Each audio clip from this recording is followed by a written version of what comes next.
Hi అండి, welcome back to my channel. ఈరోజు వీడియోలో పుదీనా పచ్చడి చేశానండి. పచ్చడి కోసం పుదీనా కోస్తున్నానండి. ఇలా 2 కుండీల్లోని పుదీనా పెంచుకున్నామండి. చూడండి ఎంత ఫ్రెష్గా ఉందో, పుదీనా పచ్చగా ఉంది. ఇలా కత్తెరతో చిగుళ్ళన్నీ కోసేసుకోవాలండి. కోసేసిన వెంటనే మళ్ళీ చిగుళ్ళన్నీ వచ్చేస్తాయి. చాలా మంచిదండి పుదీనా ఆరోగ్యానికి, హెయిర్కి కూడా చాలా మంచిది. ఇందులో ఇనుము, కాల్షియం ఎక్కువగా ఉంటాయండి. పుదీనా కోస్తుంటేనే ఎంత బాగా స్మెల్ వస్తుందండి, పుదీనా స్మెల్. చూడండి కోసే కొలది ఎంత ఎక్కువగా వస్తుందో పుదీనా.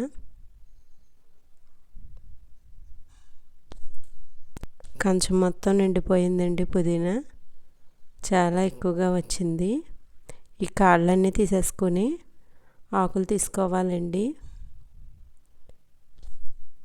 మొత్తం క్లీన్ చేసుకుందామండి. పుదీనా పచ్చడి అయితే చాలా టేస్ట్గా ఉందండి. మనం రుబ్బుకున్నట్టే ఉందండి, రోట్లో దంచుకున్నట్టే పచ్చడి.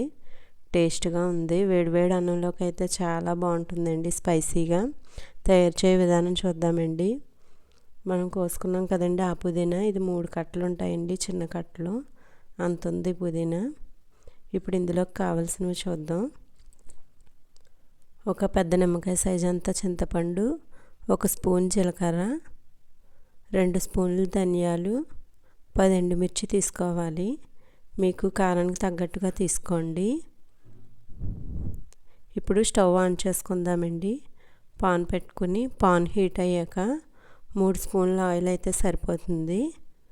ఆయిల్ హీట్ అయింది కదా, ఇప్పుడు ఇందులోకి ఎండుమిర్చి వేసుకుందామండి. ఎండుమిర్చి కొంచెం వేయించుకుందాం. ఇప్పుడు ఇందులోకి ధనియాలు వేసుకుందాం. ధనియాలు వేసుకుని ఒకసారి కలుపుకున్నాక ఇప్పుడు ఇందులో జీలకర్ర వేసుకుందాం. ఇవి కొంచెం వేయించుకుందామండి.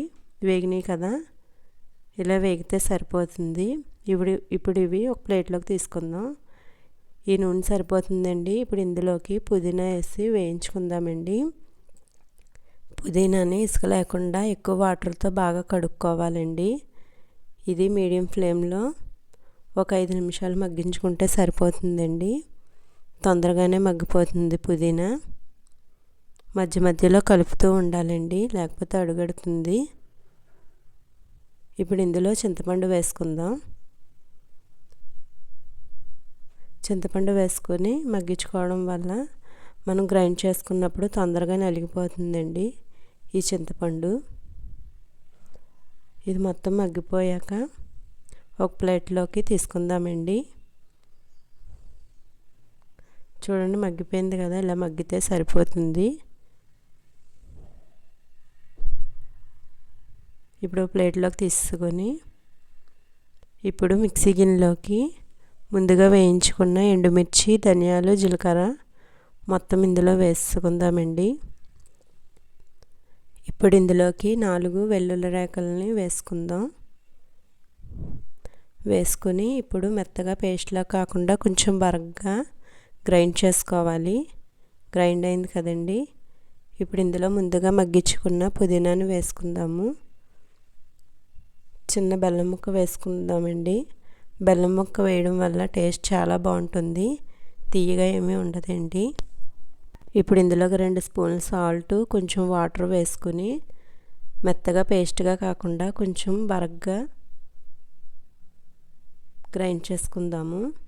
చాలా టేస్ట్గా ఉంటుందండి. చూడండి ఎంత బాగుందో చూడడానికి. వేడివేడి అన్నంలోకి నెయ్యి వేసి తింటుంటే చాలా బాగుంటుందండి.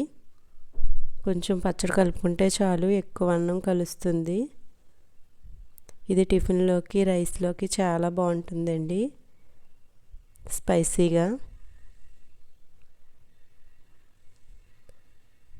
మొత్తం అన్నం పచ్చడితోనే తినేస్తాము, అంత టేస్ట్గా ఉంటుందండి. మీరు నా ఛానల్ సబ్స్క్రైబ్ చేసుకోకపోతే సబ్స్క్రైబ్ చేసుకోండి.